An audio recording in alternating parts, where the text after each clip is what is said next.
की जा रही है। देखिए आज संभल में ये नीचे कर लो थोड़ा। आज संभल में सुबह 7 बजे से लेकर 11 बजे तक जामा मस्जिद स्ट्रक्चर उसका सर्वे होना था कोर्ट के आदेश पर। कोर्ट ने आदेश पर जो सर्वे की टीम है वो यहाँ आई भी थी एडवोकेट कमिश्नर के साथ, और उनके साथ पर्याप्त सुरक्षा बल भी था, जिलाधिकारी और पुलिस अधीक्षक भी साथ ही गए थे। और उन सब लोगों के साथ सर्वे करने जब टीम पहुंची, शुरुआत में सब कुछ ठीक था, लगभग 2 घंटे ठीक ठाक सर्वे हुआ, कोई दिक्कत नहीं थी। उसके बाद वहाँ पे उसी दौरान क्राउड इकट्ठी हो गई। शुरुआत में वो लोग कुछ नारे वारे लगाने लगे, उसके बाद थोड़ी देर बाद वहाँ पे पथराव शुरू हो गया। पुलिस ने उन लोगों को दूर किया, हालांकि वो मस्जिद परिसर तक नहीं जाने पाए थे, पुलिस ने उनको दूर किया। और उसके बाद जब सर्वे कंप्लीट हुआ 11 बजे के थोड़ा सा बाद जब टीम निकली सर्वे करने के बाद, तो उसके बाद उन्होंने खूब पथराव करना शुरू कर दिया। 2-3 तरफ से ग्रुप थे, एक जो सामने से था, एक दाएं तरफ से, एक बाईं तरफ से, वो लगातार पथराव कर रहे थे। पुलिस ने उसके लिए बल प्रयोग किया ताकि सुरक्षित रूप से टीम को निकाला जा सके, जो सर्वे की टीम है। और आंसू गैस के गोले भी छोड़े, जो प्लास्टिक बुलेट है उसका भी इस्तेमाल किया। इस बीच में उन लोगों ने दूसरी जगह पे उनका जो ग्रुप था वो उसने गाड़ियां जलाना शुरू कर दिया।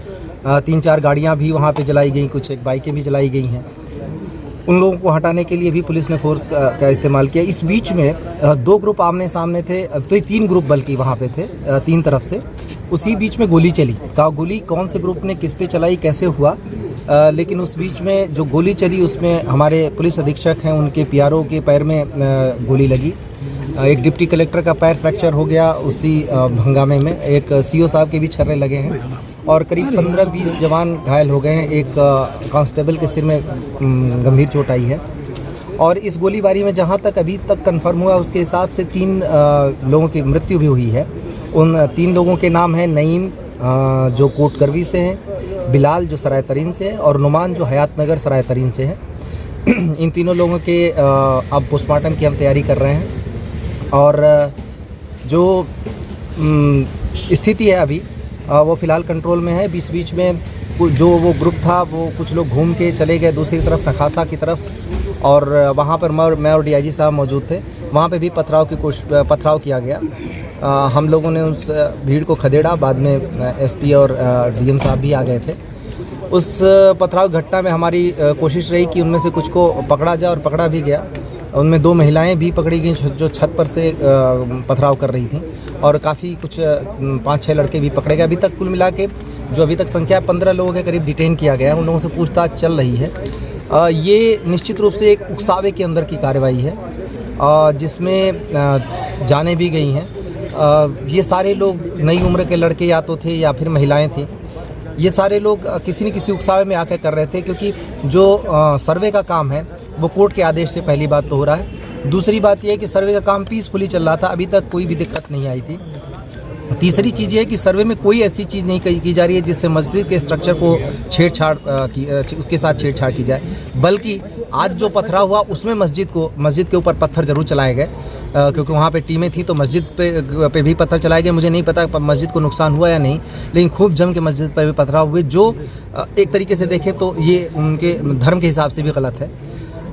सभी को समझाने का प्रयास किया जा रहा है। सभी जनप्रतिनिधियों से भी हम लोग बातचीत में हैं और बाकी लोगों से भी बातचीत कर रहे हैं। अभी तक स्थिति नियंत्रण में है, पूरी तरह शांत है, और आगे स्थिति नियंत्रण में ही रहे, कोई दिक्कत न हो, इसके लिए अभी हम सभी ने रणनीति बनाई है। फोर्स पूरी तरह बाहर से भी बुला ली गई है, सभी जगह फोर्स मौजूद है।